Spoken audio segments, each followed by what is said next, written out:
예. 홍보하는 건 아닙니다만은 아닙니다만 정가에서도 MBS가 그나마 좀 정확하다 이런 얘기는 저도 들었어요. 그래서 자, 이제- 그 이유가 뭔지부터 한번 따져볼까요? 네, 우선 이제 오늘 매주 목요일 날 발표를 하는데 오늘 일자는 좀 자세하게 네. 겸사겸사 조금 이따 소개하기로 하고 설명을 하기로 하고. 왜 MBS를 하필이면 소개를 하는가 그 문제를 한번 따져볼까요? 예, 우선 MBS 그 안심번호가 중요하고요. 네. 안심번호가 중요하고 안심번호는 어제도 말씀 하셨지만 네. 이거 샘플링이 필요한 거예요. 샘플링이 잠깐만 죄송합니다. 방송 틀어놓은 게 소리가 나오네요. 네. 샘플 조사 숫자와 할당 숫자. 네. 그러니까 지역 연령, 성별 이 되게 중요하죠. 거기 할당량이 있지 않겠습니까? 인구 비례로 그 할당량과 조사량이 일치하는 것이 가장 정확하겠죠. 그런데 이 소위 말하는 RDD 랜덤 다이얼링 방식은 그거를 맞출 수가 없어요.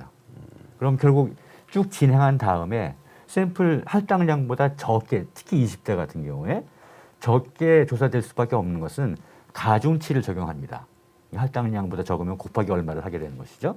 그럼 아무래도 적은 샘플을 조사한 것이기 때문에 편향이 생길 수가 있죠. 뭐 숫자는 같더라도. 그래서 이제 그런 안심번호를 사용하지 않는 RDD 방식은 그런 구조적으로 편향 가능성을 가질 수밖에 없습니다. 네. 근데 안심번호로 하게 되면 그건 일단 없어지는 것이죠. 그런 편향성이. 자, 이제 우리 고일석 기자의 설명을 좀 더 알아듣기 쉽게 제가 다시 설명을 드리자면 여론조사 방식에는 과연 어떤 사람을 샘플링을 하는가 이게 이제 제일 중요하죠. 예. 그래서 보통은 이제 좀 돈 적게 들기 위해서 RDD 방식을 많이 사용합니다. RDD라는 건 뭐냐면은 랜덤 다이얼링이라는 거예요. 그게 아무데나 그냥 전화를 계속 걸어요. 예. 걸어가지고 난수로 막 돌려가지고. 걸어서 당신 이제 일단 전화를 받으면은 안 받는 경우도 굉장히 많습니다만은 받으면은 이제 질문을 하기 전에 여론조사에 응하겠습니까? 라고 물어보면은 예, 응합니다. 하면은 연세가 어떻게 되십니까?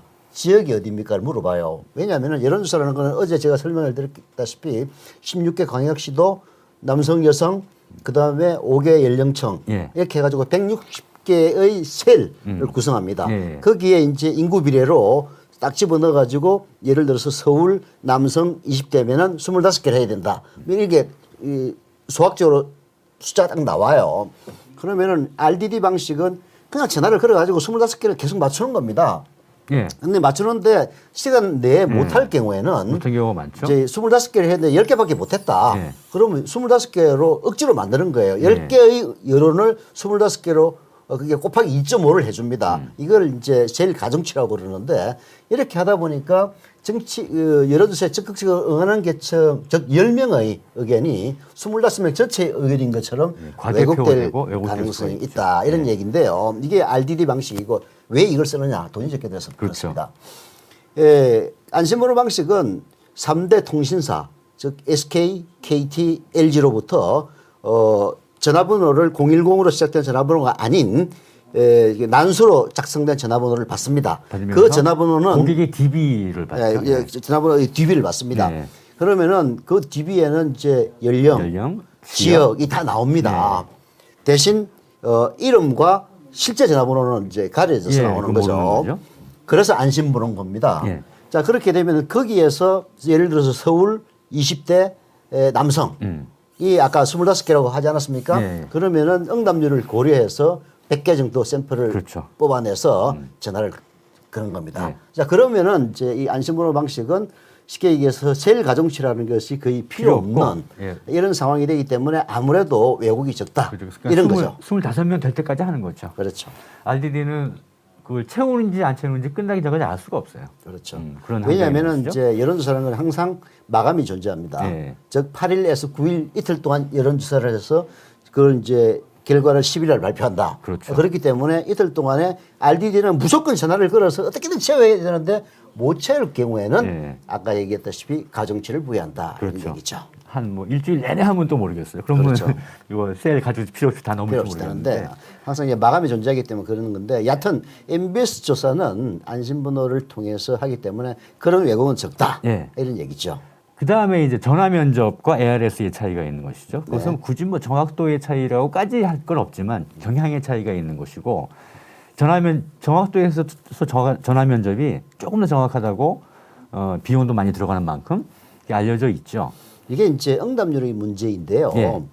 응답률의 문제는 제가 보기에는 ARS와 전화 면접 방식의 차이라고 봅니다. 예.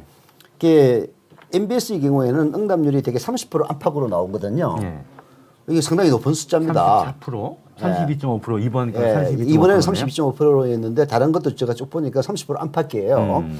즉 100명에게 전화를 걸면 30명은 응답을 한다는 얘기예요. 예. 근데 이제 뭐 아주 유수한 기관인 갤럽 같은 경우에는 응답률이 매우 낮습니다. 뭐 10% 안팎이에요. 네, 14%. 그건 역시 RDD니까. 예, RDD 방식이기 때문에 게다가 리얼미터의 경우에는 더 낮습니다. 5% 안팎이에요. ARS니까. 예, 게다가 ARS거든요. 네. 그래서 이제 여론조사는 그런 점들을 사실은 고려해서 봐야 됩니다. 예. 근데 이제 결과만 놓고 뭐 그래서 별의별 엉뚱한 여론조사가 많이 나오는 거예요. 네. 저기 모든 여론조사들이 누가 더 우세하다고 그러는데 어떤 한 여론조사만 그 반대의 결과를 내는 경우가 과거에도 많이 있었거든요. 지금도 이제 여론조사 기관마다 사실 차이가 크지 않습니까? 뭐 문항 설계도 문제가 되겠지만 실제로는 샘플링의 문제라고 봐야지 되겠죠. 그렇죠. 이제 제일 큰 문제는 사실 이제 뭐 MBS 여론조사라고 한들 아주 정확하지는 저는 않다고 봐요.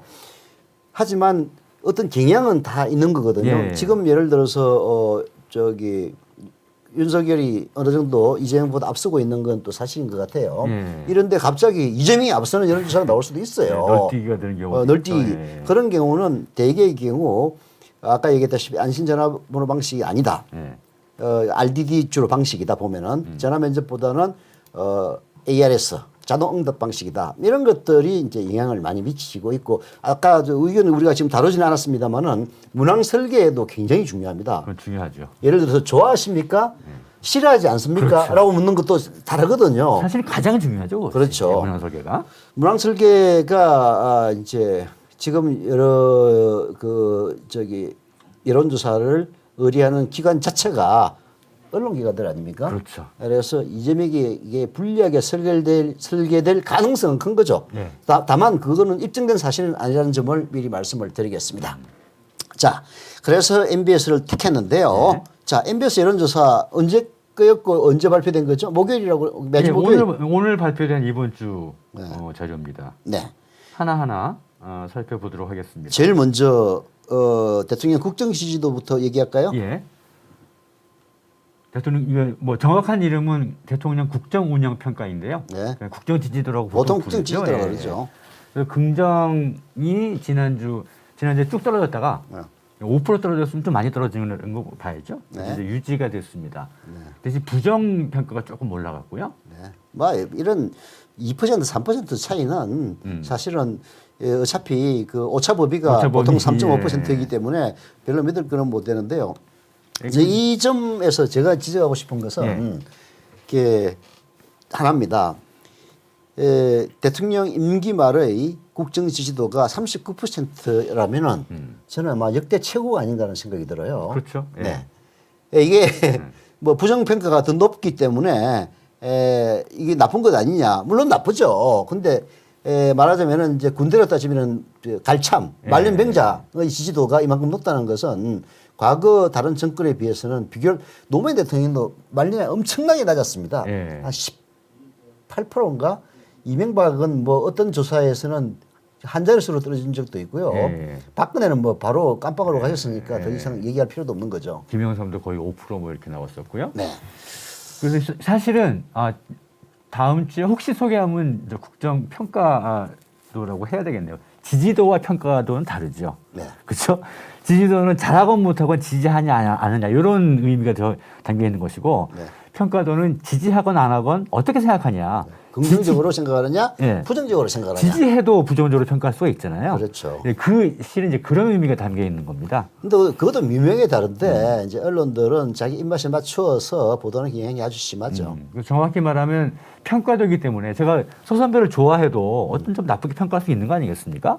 그러니까 언론인을 지지해도 저를 잘 알았던 어떤 분이 유튜브에서 저를 부정적으로 평가했다라는 이야기를 한 달이 건너서 들은 적이 있습니다. 저는 원래 이제 태생 자체가 부정 그 자체이기 때문에 부정적으로 평가하는 데서는 뭐 전혀 개의치는 않습니다만은 여하튼 국정 지지도 조사와 긍정 부정 평가 조사는 서로 본질적으로 다르다 예, 하는 점을 보통 말씀드리는 나오는 거죠. 것은 사실 그 평가도예요. 네. 지지도를 따로 조사할 때가 있습니다. 그럼 상당히 높게 나옵니다. 대통령이. 그래요? 예.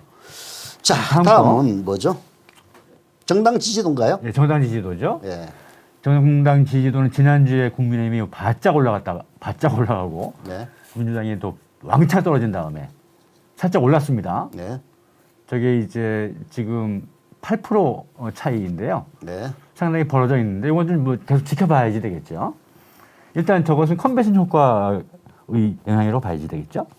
컨벤션 효과도 있고, 예, 근본적으로 이게 저는 이런 얘기하면은 뭐 무슨 지역 분열주의자냐 이렇게 비난하는 사람도 있겠습니다만은 더불어민주당의 그 지지 기반은 뭐 서울은 이제 지지 기반이라고 볼 수가 없는 거죠. 네. 서울은 뭐 우리 대한민국 온 사람들이 다 모여 있기 때문에 아무래도 호남에서의 평가가 저기 더불어민주당이 더 좋고 영남에서의 평가가 국민의힘이 더 좋은 이런 지역적인 성향을 뚜렷하게 보이고 있습니다. 예, 근데 문제는 인구가 비교가 안 되는 데 있어요.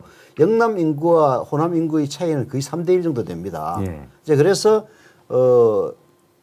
말하자면은 더불어민주당은 지역적 기반이 취약하기 때문에 의지간히 잘하지 않고서는 정당 지지도가 높기가 힘든 그런 구조적인 취약점을 갖고 있다. 그래서 뭐 코로나 방역과 같이 이 정부 여당이 엄청나게 칭찬을 받으면은 올라가고 평소 때는 조금 떨어지고 또 혹은 국민의힘이 완전히 개삽질을 해가지고 완전히 메어 박으면은 반사 이득을 저기 얻어서 올라가고 이런 경향을 계속 보여왔다. 이런 점은 한번 짚고 넘어야 될 것 같네요. 그래서 그것이 이제 대통령 선거 2017년 대선하고 지방선거 그다음에 작년이죠 총선. 네. 근데 이르면서 민주당이 사실은 지역 기반이 서울 수도권 정당이 됐었어요 사실은. 네. 대단히 바람직한 현상 아닙니까?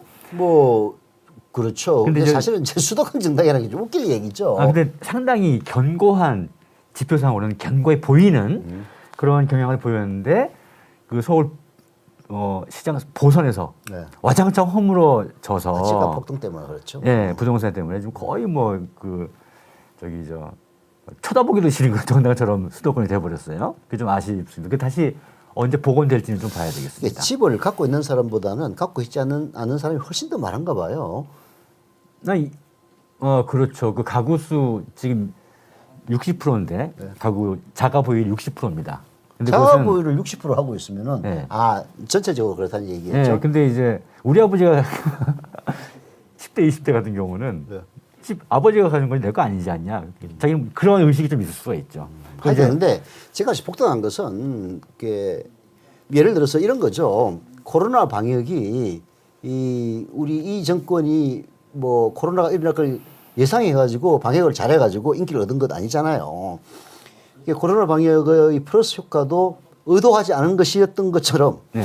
이게 부동산 폭등도 사실 이 정권이 부동산을 뭐 부추기기 위해서 부추긴 정당은 오히려 그 반대쪽에 있는 정당이라고 보는 게 더 타당성이 있죠. 그렇다는 뭐 증거 있는 사실은 아니고 여하튼 부동산 값이 올라가 가지고 일이 된 것도 이 정권이 의도해서 된 건 아니란 말이에요. 이제 그런 점들은 일단 짚고 넘어가야 되는데 예, 그런 사람이 점이 있고 또 책임도 사실 없는 건 아니죠. 저는 그렇게 생각합니다. 예, 예. 뭐 특히 이제 문재인 정부의 경제 정책에 대해서 불만이 많은 사람들 많아요. 네. 홍남기 같은 사람 그런 그야말로 시장주의자 맞습니까? 시장주의자 맞나요? 재정주의자. 재정주의자를 재정주의자. 예. 저 끌어안고 끝까지 가는 모습이 도저히 이해할 수 없다. 이런 얘기를 저도 종종 듣습니다만은 예. 제가 뭐 대통령이 아니니까 그 어려운 점이 뭔지는 저는 잘 모르겠고 예. 여하튼 우야던둥 좋은 평가를 받고 있지 않는 것만은 분명한 것 같아요. 그렇죠. 그죠? 예. 그래서 그래서 말씀하신 코로나 이따 잠깐 나올 텐데요. 코로나와 대통령 국정평가와는 밀접합니다. 밀접. 밀접 연동돼 있어요. 자, 그러면 또 다음 네. 걸 한번 볼까요? 다음은 이제 가장 중요한 대선 후보 지지도인데요. 네. 지난주에 이재명 후보와 윤석열 후보가 역전이 됐죠. 네. 지난주에 비해서 네. 상당히 큰 폭으로 역전이 됐습니다. 네. 이건 역시 이제 컨벤션 효과라고 뭐 볼 수밖에 없겠고요. 네. 근데 이재명 후보도 좀 오르고 윤석열 후보도 올랐는데 윤석열 후보가 더 올라서 폭은 좀 5%에서 7%로 확대가 됐습니다. 근데 뭐 2% 차이에 뭐 큰 의미를 둘 건 아니지만 어쨌든 이재명 후보도 이제 저쪽 상대 컨벤션 때문에 좀 떨어졌다가 다시 올라가고 있는 중이다. 큰 차이는 아니지만 네. 그런 경향을 볼 수가 있겠습니다. 아, 전 뭐 이재명 후보가 선전하고 있다고 봅니다. 이 당국에? 예, 그 아니 이제 중요한 것은 제가 어제 채널 A를 몰라봐서 죄송합니다. 다시 한번 또그 채널 A가 또 나가던 그런 범인을 뭐 손봐주겠다고 그러면 안 되지. 예. 난 그냥 동아종편이라고만 알았는데. 예. 뭐 여하튼 모르는 게 죄는 아니니까. 모르는 건 죄는 아닙니다. 뭐 조선종편 그 어디 경제신문에도 무슨 종편 하나 있었잖아. 그건 뭐 매경 뭡니까? MBN. 아 MBN입니까? 예, 매경 저거네. TV. MBN은 매경종편이다. 이게 또 모르면은 또 나중에 혼날 수도 있어요. 조선종편은 압니다. TV조선이라는 거를. 여하튼 이제 어제 그 무슨 채널 시사 A, 채널 A의 여랑야랑이었나? 여랑야랑에서도 얘기했다시피 그 언론의 보도 태도가 그야말로 이재명은 잡아먹지 못해가지고 안달을 하는 이런 모습을 보이고 있고 윤석열은 너무나 사랑해서 안달을 하는 이런 아주 극명한 대비를 보이기 때문에 조금의 티끌만 있어도 막 털어주고 싶은. 예. 이제 윤석열은 막 털어주고 싶고 깨끗하게 해주고 싶은. 묻지도 않은데도 막 찾아가가지고 해명도 해드리고 막 가려드리고 이렇게. 가려드리고 하고 싶고 이재명은 그냥 잘해줘도 어떻게든 그냥 긁어가지고 그 왜 저기 말씀 그 대화 소통 그렇게 주장하시던 분이 대답도 안 하세요? 뭐 이런 식으로. 뭘 숨기는 거예요? 뭘 숨기는 거예요? 뭐 찔리는 거 있나요? 네, 그렇게 하죠. 예. 참 진짜 이런 상황에서 사실 웃고 넘어갈 일은 아닙니다. 진짜 심각해요. 나는 뭐 그냥 웃고 넘어가려고 합니다. 왜냐하면은 저희 문재인 박근혜가 붙었을 때는 박근혜가 뭐 아니지 저 홍준표가 붙었을 때는 박근혜가 깜빡하는 바람에 걔들도 입이 그야말로 10개라도 할 말이 없어가지고 좀 뜸했지. 그 이전 노무현 대통령 때부터 시작해가지고 그다음에 문재인 박근혜가 싸웠던 2012년 대선 그때도 두 눈 뜨고 못 봤어요. 진짜 그냥 더 이상 막말되니까 다음으로 넘어가겠습니다.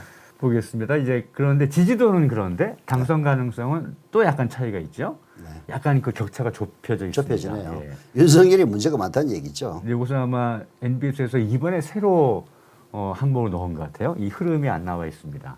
아니, 당선 가능성은 문헌 조사 꽤 많이 있어요. 그런데 NBS에서는 NBS 조사에서 저는 이 표에서 가장 눈에 띄는 것은 정의당 심상정이 0%라는 데 있습니다. 하다못해 국민의당 안철수 어린이도 1%가 나왔는데 야 어떻게 심상정은 0%냐. 그래도 그냥 이재명을 물 뜯고 있는데 보면은 어떻게 정의당이 오히려 국민의힘의 뭐 외곽 정당이 아닌가 그런 인상마저 줄 정도더라고요. 저게 아마 전화 면접이라서 0%가 나왔을 겁니다. 네. ARS 경우는 실수로 잘못 누른 거 해도 5% 넘는다고 나와요. 아 그래요? 예. 4번 누르는데 5번 눌러서 잘못 눌러가지고. 근데 0%는 진짜 한 명도 대답을 안 했다는 얘기거든. 근데 이제 내가 뭐 정의당 심상정 후보가 무슨 원한이 져가지고 0%를 소개하는 게 아니고 정의당 심상정 후보가 그 사실은 윤석열보다도 오히려 이재명을 더 저격하는 데는 이유가 있는 겁니다. 그 점을 이제 말씀드리고 싶어서 한 거예요. 왜냐하면은 이재명의 중요한 포인트죠. 말하자면 경제 정책은 상당히 개혁적이고 진보적입니다.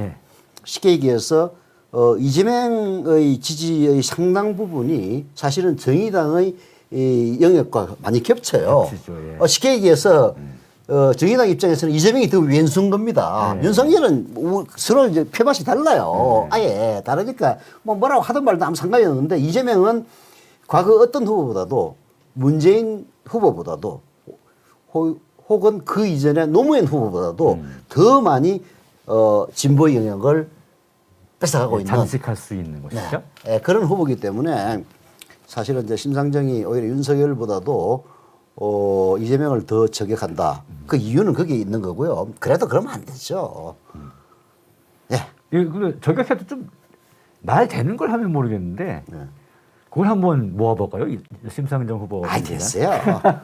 아이 뭐 저기 대통령 가능성이 0%인 사람 얘기를 뭘 더 얘기를 합니까? 그거 가지고 이제 할 시간 없죠. 네, 넘어갑시다. 다음 거 보겠습니다. 네.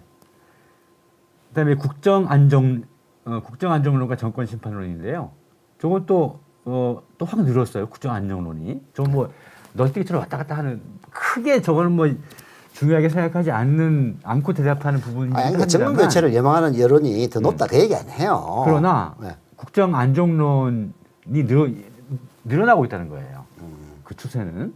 뭘 늘어나요? 이 표를 보면은 45%였다가 쭉 빠져가지고 이제 조금 올라가는구만. 올라가고 있는 거죠. 아이 그걸 보고 뭐 늘어나 저저라고 예, 말하자면은 저건 다음 주까지 한번 봐야 되겠어요? 그냥 예. 4% 정도면 큰 변화라고 봐야죠.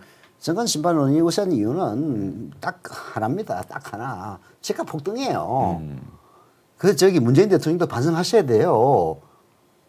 그 문재인 어제 저 누구야 이재명 후보가 뭐 현 정권도 뭐 어쩌고 잘한 거는 없다 뭐 그렇다든가 뭐 하여튼 나중에 다시 내 정확한 워딩을 말씀드리겠습니다만 그래가지고 또 저 민주당 게시판에서 뭐 저 이재명이 쫓아내라 이때 이 글을 또 올린 미친 놈들이 있나 봐요.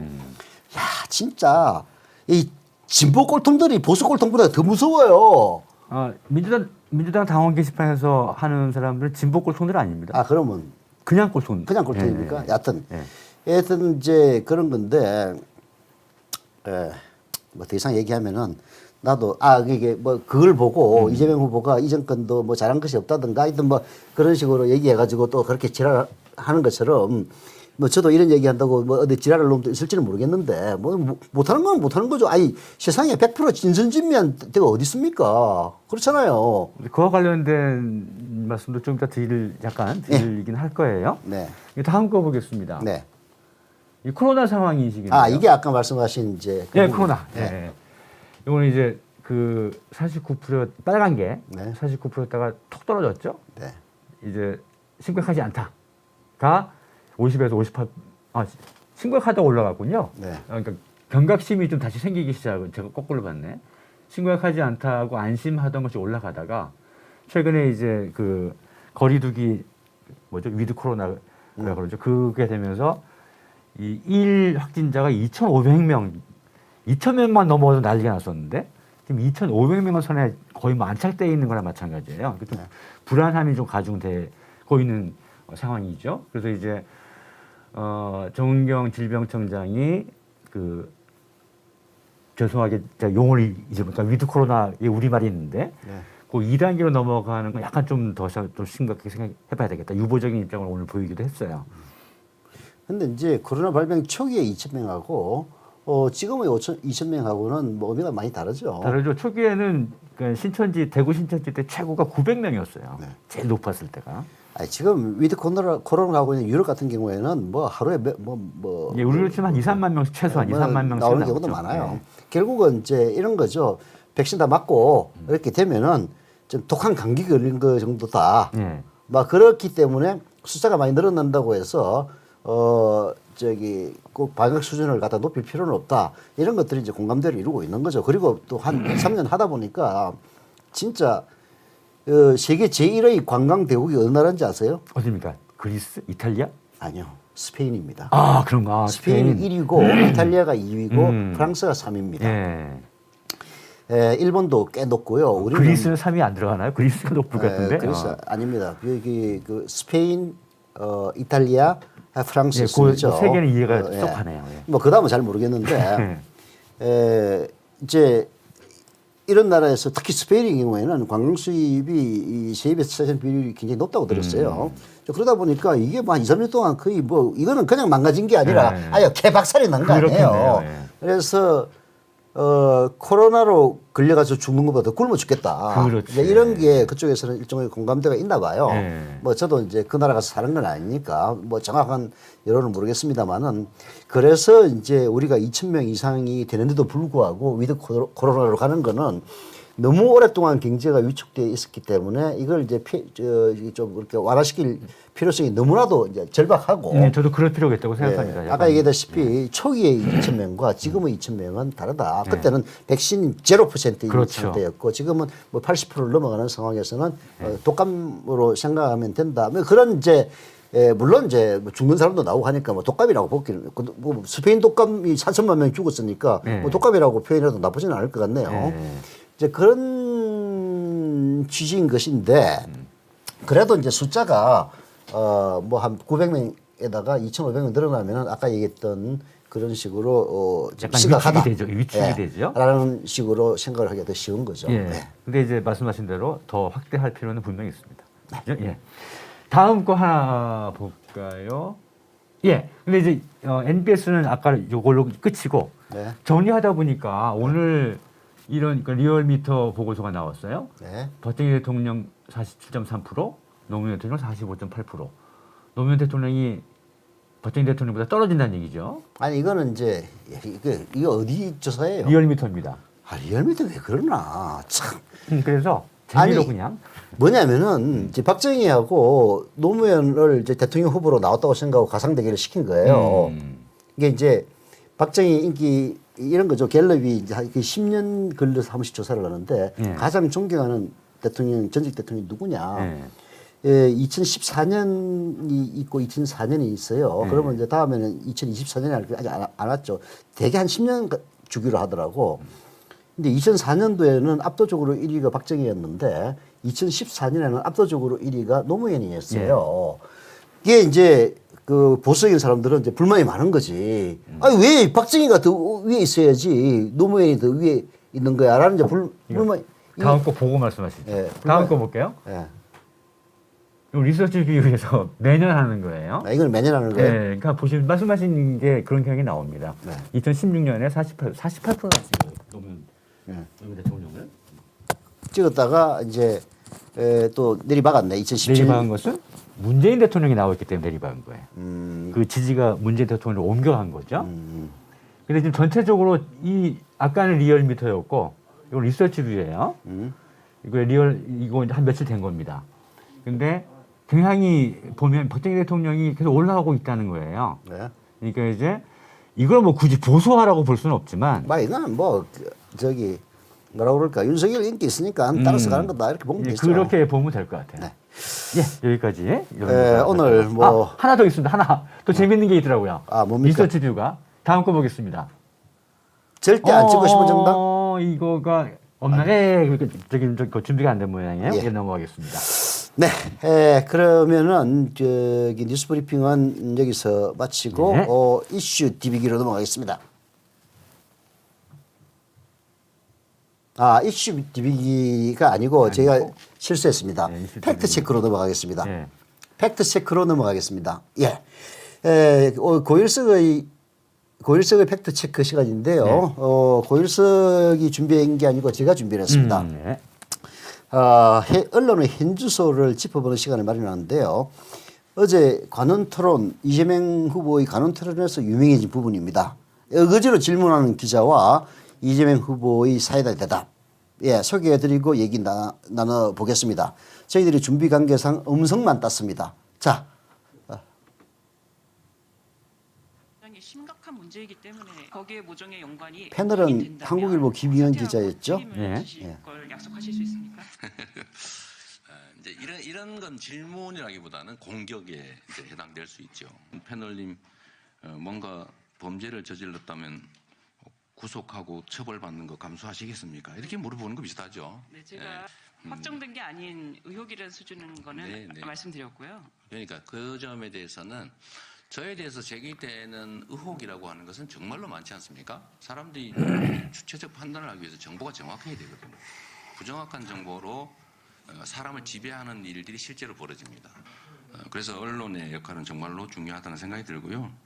또 이 대법관이라고 하는 분들이 누군가 부탁했다고 자신의 법적 판단, 양심과 법률에 의한 판단을 바꿀 거라는 상상 자체가 너무 황당한 일이라는 말씀드리고요. 2015년에는 그 경기도지사 생각도 안 할 때입니다. 로스트라 다무스도 아니고 그때 이들과 뭘 했다. 이 상상이 저는 왜 가능한지 좀 이성에게 한번 스스로 물어보시면 어떨까. 네, 알겠습니다. 네. 그 공직선거법 이제 사건에서 네. 한동안 국가인권위원장의 무료 변론을 네, 피해서야 맞는 거 아닌가요? 네.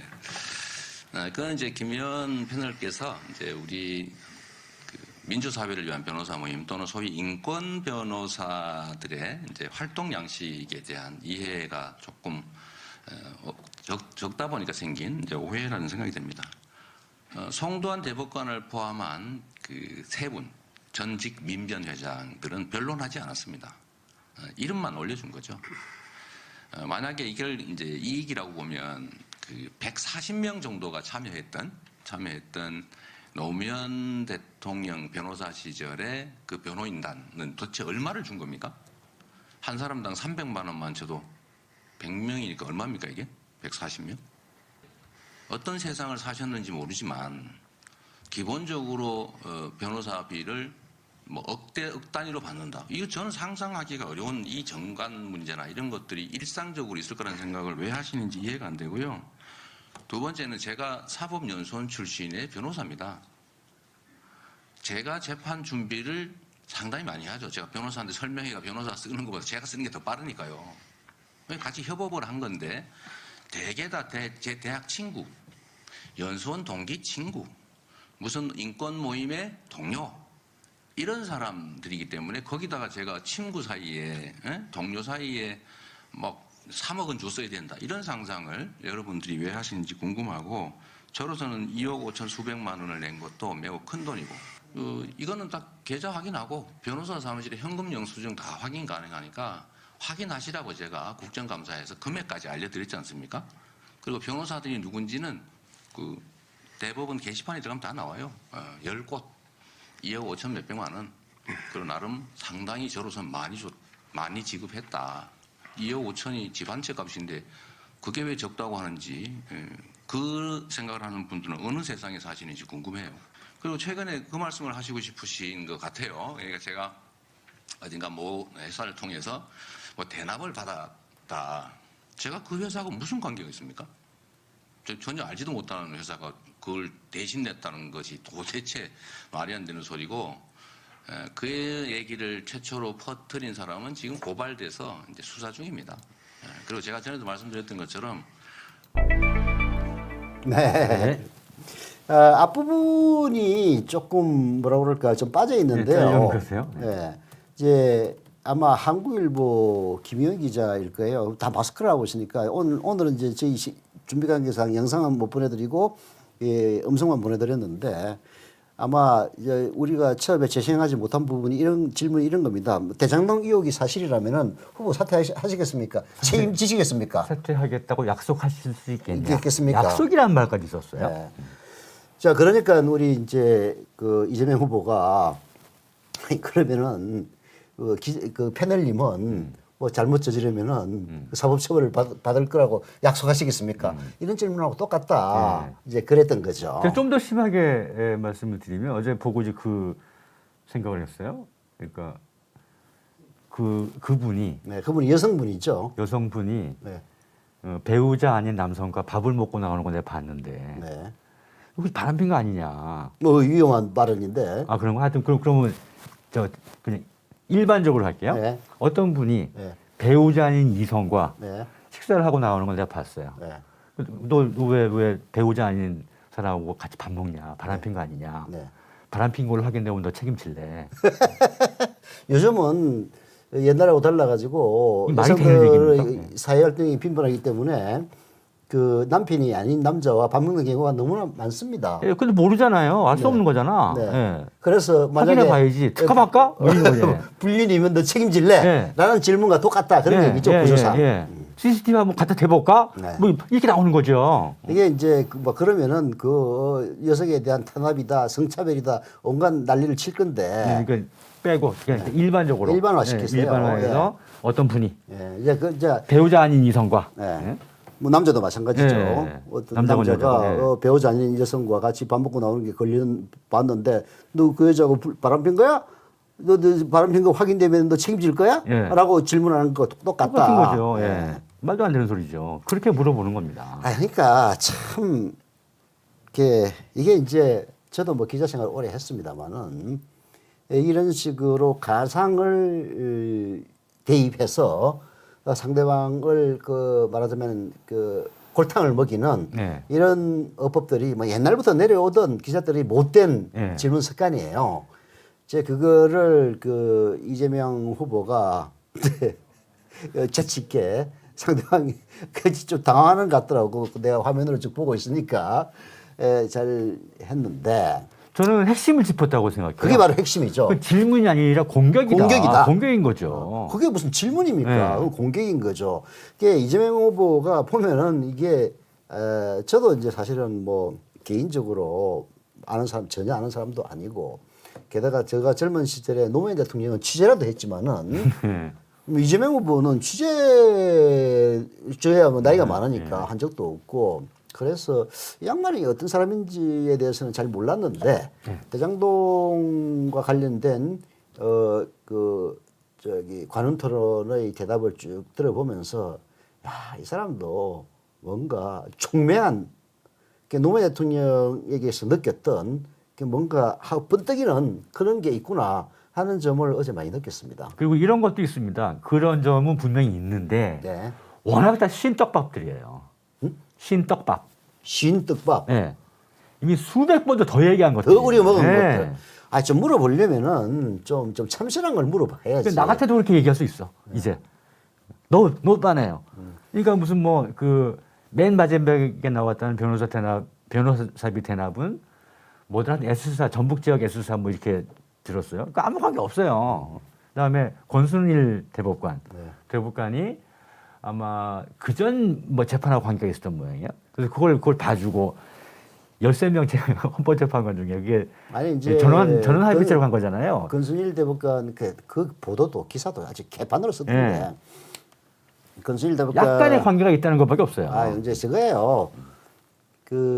이재명 후보의 선거법 위반 사건이 대법원까지 갔지 않았습니까? 예. 근데 뭐 고위공직자 경기도지사도 고위공직자니까 나름 이제 대법원에서는 전원 합의체로 갔나 봐요. 예. 전원 합의체로 갔는데 무죄 의견이 더 높아가지고 7대5였을 거예요 아마. 예. 그래서 이제 기각이 됐고 파기환송이 됐죠. 예. 파기환송. 기각이 이제 파기환송입니다. 고법으로 이게 판결 잘못 났으니까 이제 갖고 와라 이렇게 된 거거든요. 자 그때 이재명 후보가 죄 없다라는 의견을 냈던 사람 7명 중에 한 사람이 권순일입니다. 권순일이다. 예. 자, 그러니 권순일이가 너 그저 봐주고 거기다가 집어넣은 거 아니냐? 막 이딴 식으로 물어보는 건데 그건 진짜 사법 체계에 대해서 이해가 그야말로 GR도 없는 인간들이 하는 이야기입니다. 아니 기자가 되면 그 정도는 기본으로 알아야지. 아이고. 한심한 질문이었죠, 진짜. 그런 공격이기도 하고 질문 자체가 한심했어요. 네. 진짜로 함량 미달의 질문이었습니다. 아니 뭐 그건 이제 그 개인의 문제가 아니라 이제 기자들이 사실 요즘 왜 욕을 먹느냐 이런 문제에 대해서는 이제 스스로 가슴에 손을 얹고 한번 생각해 봐야 될 시점은 온 것 같아요. 저희들도 기자 생활할 때 뭐 욕 많이 먹었습니다. 예, 그러면서 저희들 선배 세대들은 그야말로 지사적인 그런 이제 기자들이었는데 니들은 왜 생활형으로 바뀌었냐 이렇게 했는데 그 생활형이 지금은 더 심화돼서 그야말로 월급쟁이로 전락한 게 아니냐 이제 그런 생각이 드는 그런 것들은 결국 기자 스스로 극복해야 될 부분인 거죠. 가슴에 손을 얹고 반성할 시기가 왔다 그러셨나요? 네. 그 시기는 진작에 왔는데 네. 반성 안 하는 거죠. 반성 안 한 거죠. 더 심해지는 거지 나이 갈수록 뻔뻔해지고 네. 당연해지는 거예요 지금 이런 것들이. 네. 누구도 뭐라고 안 그러니까. 참 이런 걸 살펴보면은 이런 언론 환경 속에서 이재명 후보가 저 정도로 선전하고 있다는 것만 해도 큰 다행이라고 생각을 하고요. 또 한편으로는 이런 생각도 듭니다. 지금 그래도 조금 뒤지고 있으니까 천만 다행이지. 앞서 봐라. 아이고 또 그럴 언론들이 뭐 온갖 그럴 수도 있겠는데 오히려 더 네. 지지율이 높아지면 끌어내리려고 그러기도 하겠네요. 네.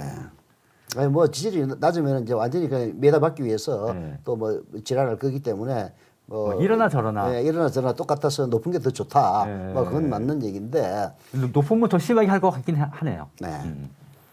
여하튼 이제 이런 것들을 보면서 제가 느끼는 거는 여러분들도 이제 여론조사 전화 오면은 귀찮다고 특히 이제 좀 뭔가 민주당 지지 성향이 더 좀 시니컬하고 냉소적인 좀 그런 경향이 있는 것 같아요.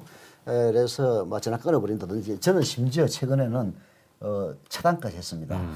휴대전화 기술 발전이 너무 좋은 거야. 요즘 막 그냥 차단해버리면은 스팸 전화 절대 못 와요. 이제 근데 이제 그렇게 해서는 안 되겠다. 뭐 그런 생각을 요즘 많이 하고 있습니다. 열심히 여론조사 저도 여론조사 한 7, 8번 받았거든요. 스팸 받을 걸 각오를 하고 감수하고 여론조사 열심히 심지어는 오면서. ALS 조사도 꼭 응하겠다. 네. 이렇게 다짐을 합니다. 여러분들도 좀 그런 다짐을 해 주셨으면 합니다. 저도 오기만 하면 받아줄 텐데. 아예 못 받았어요? 예, 나는 한 몇 년 전에 아버님 한 5년 전에 아버지가 병원에 입원해 계신데 병원 저 입원실 전화로 전화가 오더라고요. 받은 여론조사야. 열심히 말씀드렸죠. 훌륭합니다. 자, 저 팩트 체크는 오늘은 뭐 고일석이 아니고 서영석이었는데 팩트 체크는 여기서 마치죠. 예, 그렇죠. 네, 다음 넘어가겠습니다. 자, 이슈 디비기 시간입니다. 이슈 디비기 하면 또 우리 고일석 기자 있지 않긴데요. 고일석 기자 어려운 거 갖고 오기로 유명하죠. 벌써 며칠 안 됐지만 오늘은 뭘 또 난해한 질문을 갖고 왔습니까? 예, 수원백께서 이제 좀 쉽게 풀어주실 것을 기대를 하고 네. 조금 고차원적이긴 하지만 중요한 네. 뉴스를 가져왔습니다. 오늘 이제 뉴스 브리핑에 다뤄도 좋을 주제인데요. 네. 오늘 기사입니다. 네. 연합뉴스 기사고요. 네. 커지는 인플레 우려, 공급 수요 문제 겹쳐 내년까지 불안. 한국은행 총재가 한 얘기입니다. 지금 상황이 우선 그 미중에서 역대급 물가 상승률이 그러니까 인플레가 시작된 거예요. 네. 유동성이 너무 전 세계적으로 넘치고 있죠. 그래서 내년 하반기 이후에나 여기 우리나라고 국제적으로 내년 하반기 이후에나 좀 이런 압력이 약해지겠다. 이런 내용이에요. 근데 맨 밑에 보시면 맨 밑에 인플레 우려가 커지면 미국 조기 금리 인상 가능성도 있다. 한국 증시 환율에 부정적이다. 근데 한국 증시 환율에만 부정적인 게 아니라 부동산에도 부정적입니다. 그래서 그건 이제 먼저 말씀드리겠습니다. 저기에 대해서 저도 좀 잘난 체 하나 해도 될까요? 예, 물론입니다. 이 미국과 중국의 역대급 물가 상승률, 그 다음에 유동성이 넘친다. 이거의 책임은 전적으로 미국입니다. 예. 아니 이제 세계 기축통화가 달러 아닙니까? 네. 달러는 원래 옛날 그 중세 시대 이후에 탈러에서 나온 겁니다. 이게 아마 아랍의 금화였나 그럴 거예요. 그게 이제 지금의 달러가 된 건데 이 기축통화인 달러를 찍어내는 그 역할을 하는 게 미국의 연방준비제도 이사회예요. 예. FM으로 시작되는데 FMC. 예, 피드럴 FEB에서 FED였는데 바뀌었는지 뭐 그러더라고요. 연방준비위원회인가 뭐 이사회인가 있어요. 여하튼 연준이라고 보통 얘기를 하는데 이 연준이 미국의 말하자면 국가기관이 아닙니다. 예, 원래 그렇습니다. 예, 이건 그 은행연합회, 뭐 모건 스탠리라든지 뭐 이런 미국의 옛날 그 30년대, 40년대, 20년대, 30년대 그 재벌들이 모여가지고 만든 일종의 이 사설 금융기관 비슷한 거예요. 예. 근데 이 건보니 제도가 붕괴되고 나서부터 이 연준에서는 그냥 달러를 찍어냅니다. 예. 이게 돈 벌 필요가 없어요. 예. 연준에서 찍어내면 돼. 물론 이제 찍어내는 것도 아무 기준 없이 찍어내지는 않습니다만은 그야말로 무에서 유를 창조하는 기관이 바로 연준이고 미국은 아무리 세상이 망해도 절대 안 망하는 이유가 연준의 달러 발행권을 갖고 있기 때문에 그런 거예요. 예, 그래서 긴축하기도 쉽습니다, 미국은. 그렇죠. 지들 마음대로니까. 지금 포인트 이제 너무 깊이 들어가셔서 너무 깊이 들어갔습니다. 뭐 잘난 체 한번 해봤습니다. 예, 일단 하여튼 그 미중 꼭 이건 미국 책임뿐이 아니라 코로나 등등 해서 이 국제적인 유동성이 커져 있는 상황이죠. 중국이 유동성이 넘치는 거는 중국이 미국에 수출을 많이 하기 때문에 그런 거예요. 그러면 수출 대금을 받아들일 거 아니에요. 그래서 얘기하죠. 그러니까 당연히 유동성이 커지는 거죠. 우리나라 유동성이 큰 것도 결국 그것 때문입니다. 그다음에 코로나 때문에 전 우리나라만 찔끔찔끔씩 전 세계에서는 다 막 그 돈을 재정 뿌리고 투입을 있지 하고 않습니까? 예. 유동성이 커서 자산 상승하는 자산 가격 상승이 지금 전 세계적인 뭐 그런 상황입니다. 근데 그 결과는 인플레가 지금 시작이 되는 것이죠. 인플레가 시작이 되면 금리를 올릴 수밖에 없습니다. 그렇죠. 미국 금리 올리면 우리나라 금리도 올려야죠. 올려야죠. 예. 근데 우리나라도 지금 인플레가 시작됐다는 얘기입니다. 한국은행 존재가. 다음 거 보겠습니다. 근데 KDI는 일시적이다. 네. 결론이 뭐냐면 금리 올리지 말라는 얘기예요. 이 사람들은 아주 말아먹는 놈들입니다, 진짜. KDI가 국책연구원 아니에요? 네. 여기 맨날 그 엉뚱한 소리만 하더라고. 뭐 맨날은 아니겠지만. 하여튼 뭐 저거는 참 답답하니까 이제 한국은행도 이따가 말씀드리겠지만 이주열 총재가 완전 보수파 중에 보수파예요.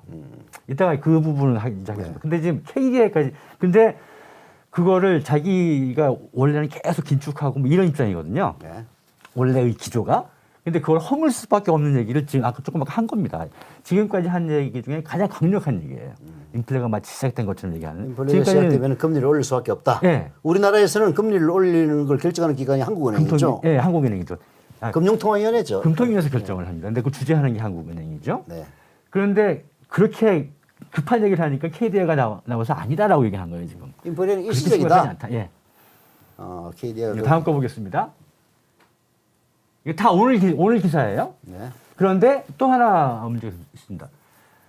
통화량이 늘긴 늘었는데 네.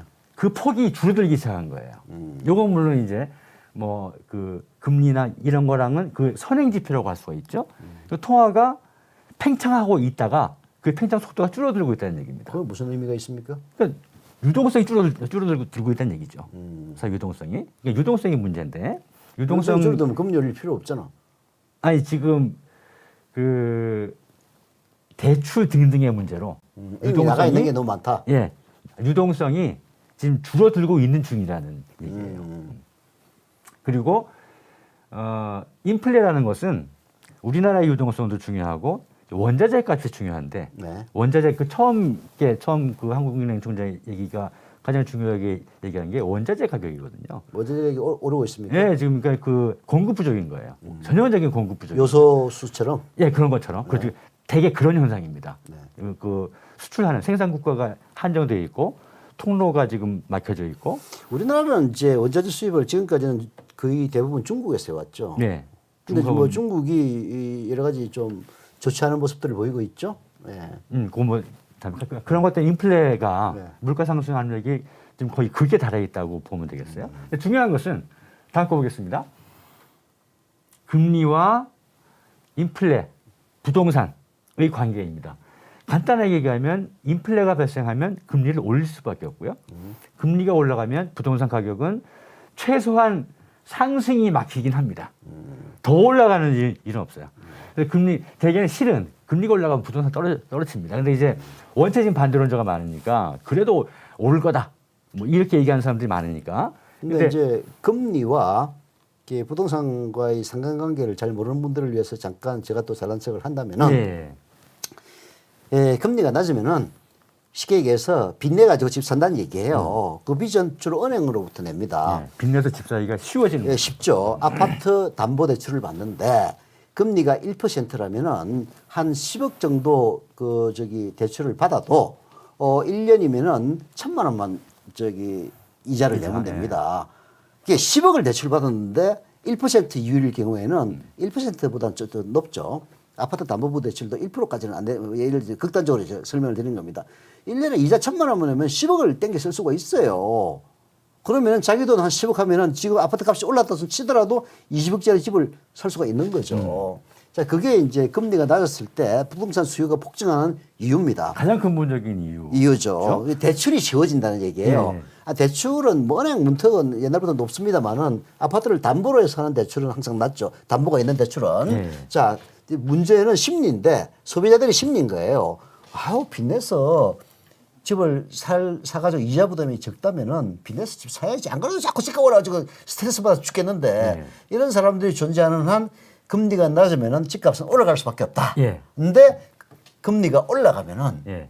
예를 들어서 10억을 빚냈던 사람이 1%에서 2.5%만 돼도 1년 이자 부담이 1,000만 원에서 2,500만 원으로 늘어나는 거예요. 그렇잖아요. 그러면은 집값 수요가 떨어질 수밖에 없는 거죠. 그러면 수요가 떨어지면 값도 내려간다. 예. 자, 요걸 제가 간단히 그리고 잘 그게 드렸습니다. 가장 중요하고요. 네. 그 다음에는 자산가들. 자산가들. 자산가들이 지금 현금 줄 데가 없어서 부동산에 넣는다는 거거든요. 그렇죠. 그러니까 10억이 있다. 10억으로 지금 둘 데가 없으니까 집을 샀다. 네. 그러면 이게 10억이 오를 것 같으면 좋은데 그것도 오를 거 기대도 하지 않아요. 근데 만약에 금리가 올라가서 정기예금 금리가 2%만 된다. 그러면 10억 넣어두면 2천만 원 나오는 거예요. 그렇죠. 그게 낫다는 거죠. 은행이 안전하니까 또 더군다나. 그렇죠. 부동산 떨어질 수도 있지만 은행은 뭐 그럴 리가 별로 없지 않습니까? 그래서 예유 자금이 부동산에서 은행으로 간다. 그렇죠. 자산 시장에서 금융권으로 간다. 그런 현상이 아주 민감하게 벌어지고 있습니다. 그 아까 보신 표 다시 한번 볼게요. 예. 그래서 이 언론이 계속 어쨌든 집값은 오를 거라고 계속 하다가 이제 태세 전환을 하고 있는 대표적인 기사입니다. 이것은 11월 7일 기사인데요. 보시면 이 표를 보겠습니다. 제목을 우선 볼게요. 금리 인상 못 이긴 강남 아파트 불태론. 과거 집값 하락 분위. 네. 우선 이 표를 보시면 맨 밑에 파란색이 기준금리입니다.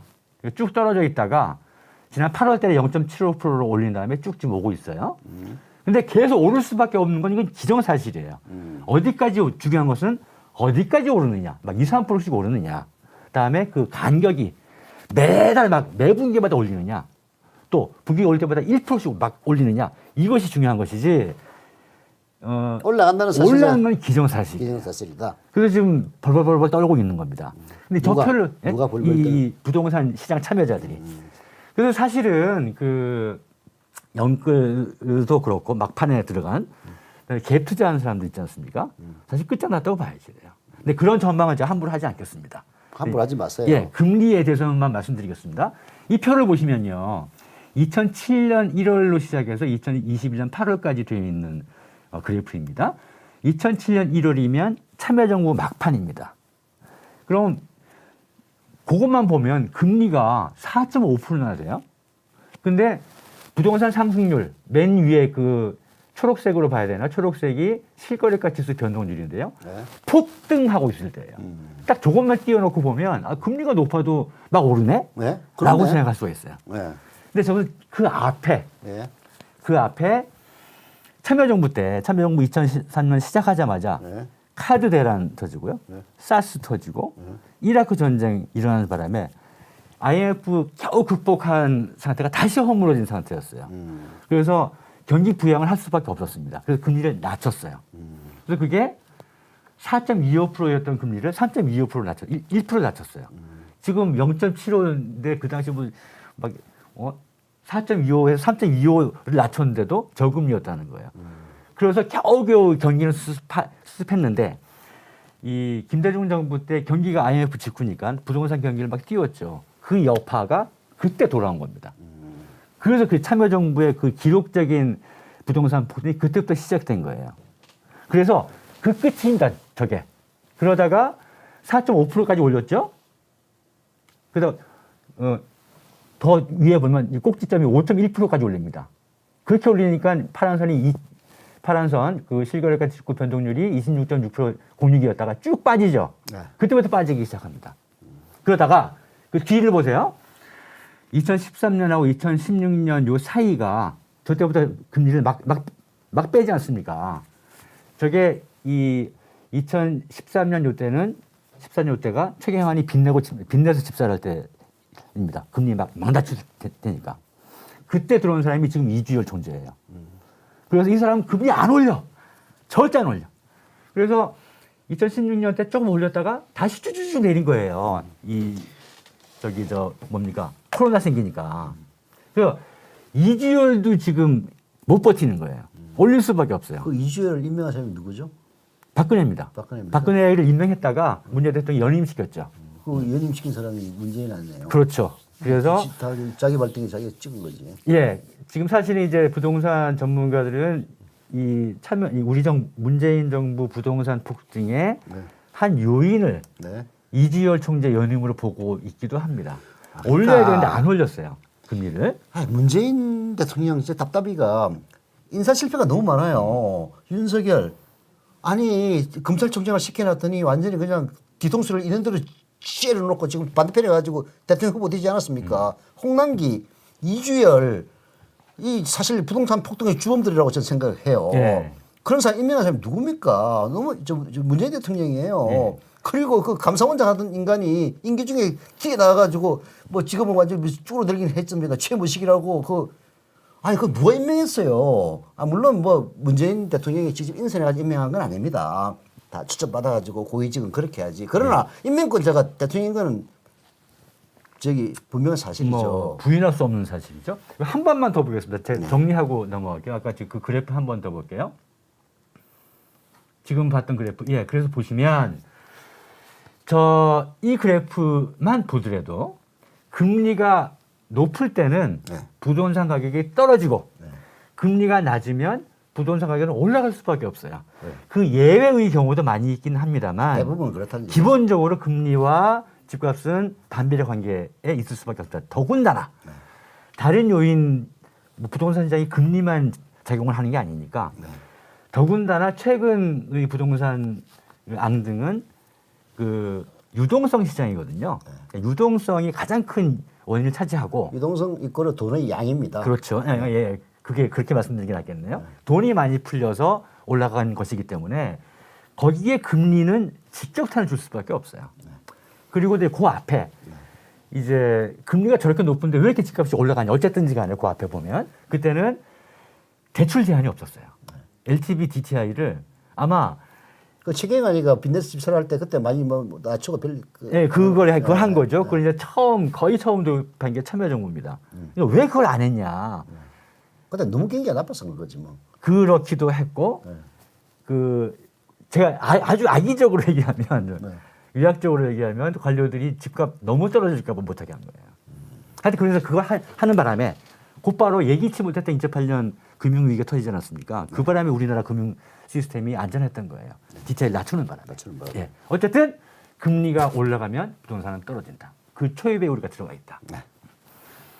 집 갖고 있는 사람들은 뭐 상관이 없는 이야기이긴 합니다만은 빚을 내서 집 산 사람들은 네. 상당히 민감한 부분이 있죠. 맞습니다. 그런 이제 부채 없이 집을 가지고 계신 분은 집값이 오르거나 떨어지거나 그죠? 그건 문제 없는데 부채 비율이 높은 분들은 때가 또 지금 문제가 영끌의 문제가 지금 정부에서 그 대출 제한을 많이 했기 때문에 우리나라 그 LTV 담보 비율이 42%예요. 네. 전체적으로. 그러니까 그 자체를 놓고 보면 양호합니다.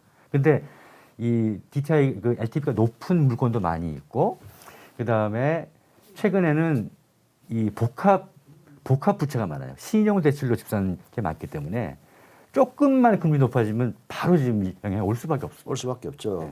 그러면은 또 그 원망은 정부에게로 갑니다. 예. 그러니까 원망 안 했으면 좋겠는데. 원망은 또 갑니다. 뭐. 그러니까 사실 이제 어제 관훈 토론에서도 뭐 이 얘기도 길게 하려고 그랬는데 그냥 간단하게 줄일게요. 그 이재명 후보가 3기 민주당 정부가 100% 잘했다고는 생각하지 않는다라고 얘기한 대목이 저는 이런 대목이 아닌가 생각해요. 저도 전적으로 동감을 해요. 문재인 대통령 훌륭한 분이고 인격적으로도 하고 또 잘한 일들 무지 많습니다. 옛날에 아니고 얼마 전에 포린 어페어스인가 그런 잡지에서도 한국의 민주정권에서 군사력이 더 강화되고 있다. 이런 글도 한번 나온 적이 가슴을 끌었는데요. 그 글을 읽어보면 내가 언제 한번 소개를 해드릴 거예요. 이를 읽어보면은 문재인 정부 들어서 뭐 SLBM 뭐 여러 가지 군사적인 이 발전이 아주 탁월합니다. 그 뭐 GDP라든지 어제 그 우리 그 저기 고일석 기자가 소개했듯이 GDP가 언제 뭐 있으면 이제 빅3 안에 들어간다 이런 얘기도 하셨는데 일본을 갖다 제치고 이미 참 우리 세대에서 일본을 제친다는 거는 진짜 어마어마한 의미를 갖고 있는 거예요. 그래서 어저께 제가 그 말씀 드렸는데 우리는 사실 일본만 넘어가면 더 바랄 게 없잖아. 네. 뭐 빅3도 바라지도 않아. 제가 어릴 때는요 일제 라디오, 소니 이런 게 최고였어요. 네. 그래서 저 일본에 대한 환상도 있고 또 뭐 애니메이션, 만화 이런 취미생활에 이르기까지 드라마는 어땠습니까? 지금은 한류가 세계를 제패하고 있지만은 옛날에는 맨날 외식해가지고 일본 거 뺏겼다고 있는 대로 욕 처먹던 시절에서 성장한 사람들이 바로 저희들입니다. 그렇죠. 그래서 일본을 앞서고 있다는 것은 정말 가슴이 웅장해지는 그런 이야기이기도 한데요. 그러니까 여전히 뭐 일본이 더 좋은 부분도 많이 하여튼 이런 있지만 것들이 중요한 문재인 지표와, 정부가 지나가면서 이루어진 탁월한 성과들 많이 있긴 한데 그러나 이런 뭐 부동산 값의 폭등이라든지 그것의 이유는 금리가 낮았기 때문이다. 이렇게 설명은 하겠습니다만은 뭐 이유 어떻든 간에 문재인 대통령이 임명한 관료들에 의해서 저질러진 실책이다. 이런 점을 보면은 아니 누가 상기민주당 문재인 정부가 100% 잘했다고 생각할 사람이 누가 있습니까? 그렇잖아요. 에도 불구하고 이런 얘기 가지고 뭐 지금 민주당 당원 게시판에는 일부 꼴통들이 빨리 후보를 갖다 이낙연으로 바꿔야 된다. 봐라 지금 윤석열이 앞서고 있지 않느냐. 뭐 이제를 하고 있다는 그런 소식을 경향신문이 또 전해가지고 그게 오늘 다음에서 제일 많이 읽은 뉴스더라고요. 예, 그 기사 봤는데 그 이제 말도 안 되는 기사던데. 말도 안 되는 이 기사죠. 정도 가지고 무슨 정동영이 뭐 나빠서 아니고 정동영 갖다 댈 때가 됩니까 지금 이게? 그러니까 뭐 왜냐하면 이제 이런 얘기예요. 결국은 또 소개를 하면 그냥 넘어가려고 그랬는데 이렇게 이제 인기가 떨어지면은 계속 떨어져가지고 이명박과 정동영이 붙었을 때 아주 그냥 1000만 표 가까이 차이로 1000만 표 됐나 하여튼 아주 압도적인 차이로 패배했잖아요. 500만 표인가 뭐 그런데. 그 이제 이해창이가 뺏어간 표까지 합치면은 1000만 표 된다 이런 얘기예요. 그때는 이제 그 2007년 대선이지. 2007년 대선에서는 이인재법이 본격적으로 적용이 돼가지고 경선에 완주한 후보는 불복 출마를 못하게 돼 있는 게 2003년인가에 만든 법 때문에 이제 개정한 공직선거법 때문에 이제 그렇게 되는 거거든요. 그래서 박근혜가 출마를 못하니까 그래서 박근혜를 지지했던 그 세력들이 이해창을 또 콜해가지고 소환 출마를 시킵니다. 예, 그렇죠. 근데 이해창이 한 500만 표 정도 표를 갖고 가요. 그리고 저기 표 차이가 한 500만 표 납니다. 그래서 합치면은 합치면 1000만 표. 1000만 표 아니냐. 그래서 뭐 진짜 크다. 압도적으로 이제 패배했다. 그래서 지금 이재명이가 윤석열이한테 그렇게 압도적으로 질 거니까 후보를 바꾸자 이낙연으로. 이 IQ가 진짜 한 자리도 아니고 이거 루트도 한 자리인 것 같아. 그 따위를 갖다가 그 게시판에 올리는 놈도 미친 놈들이고 그걸 기사로 쓴 경향신문도 그러니까 민주당 권리당원 게시판 들여다보는 사람들 기자들은 거기에 글 올리는 권리당원이 어떤 권리당원인지 다 알고 쓰는 거예요. 이게 한마디로 이재명이 연보가라 그런 얘기지. 앞으로 계속 나올 겁니다. 이 민주당 권리당원 게시판은. 진짜 이런 제가 사실 은퇴를 왜 했겠습니까? 이런 거 안 보면 정신 건강에 좋아요. 근데 요즘 그냥 소화불량 걸리고 아주 죽겠어요. 이게 그런 이 개 같은 언론들 때문에 일어나는 일입니다. 저도 예. 2019년 4월 달에 김의겸 대변인 저 부동산 그것 때문에 쫓겨날 때 너무 승질 나가지고 완전히 속세와 인연을 끊었어요. 그게 2019년 4월이에요. 그래서 7월 달에 한일전 생겼죠. 그리고 이제 8, 9월 달에 조국 사태로 들어가지 않습니까? 그래가지고 그 몇 달 동안 아무것도 안 했어요. 그러니까 너무 행복하더만 진짜. 너무 행복하죠. 네. 또 무슨 부귀영화를 누리려고 또 기 나가지고 아이고. 그러니까 한일전에 살짝 찝쩍거리다가 들어온 거예요. 그게 문제 아닙니다. 예. 이제 그럴 수밖에 없는 것은 사실은 지금 또 과거 문재인과 홍준표가 붙었을 때는 사실은 내가 안 나와도 됐었어. 결과적으로 보면은. 근데 모르지 또 이번에도 또 우리 또 윤석열 선생이 자기의 본연의 실력을 1200% 드러내가지고 조선일보를 엉엉 울게 만들 그럴 일들이 생길지는 잘 모르겠는데 그래서 결과적으로 안 나와도 됐겠다 이럴지는 모르겠지만 지금 심정은 진짜 뭐라도 해가지고 노무현 대통령이 그랬죠. 김대중 대통령이 그랬습니다. 100을 보고 그냥 욕이라도 해라 라는 심정으로 지금 얘기를 하고 있는 겁니다. 진짜 감사하게 생각하고 저도 그래서 콜 하셨을 때 기꺼이 바쁜 와중에도 불구하고 응연수님과 함께 방송을 하고 있습니다. 여러분의 참여가 세상을 바꿉니다. 민주주의 최후의 보루는 바로 참여하는 사람들에 있는 거예요. 자, 여론조사 탓도 하지 말고 작은 실천이 결국은 큰 변화를 일으킨다. 그 점을 오늘의 클로징 멘트로 남기면서 오늘 방송은 여기서 마치도록 하겠습니다. 구독과 알림 설정, 좋아요, 유튜브에서 잘 나가려면 그거 해야 된다고 그러더라고요. 그리고 여러분들의 입소문 부탁드리면서 오늘 방송 여기서 마치겠습니다. 안녕히 계십시오. 고맙습니다.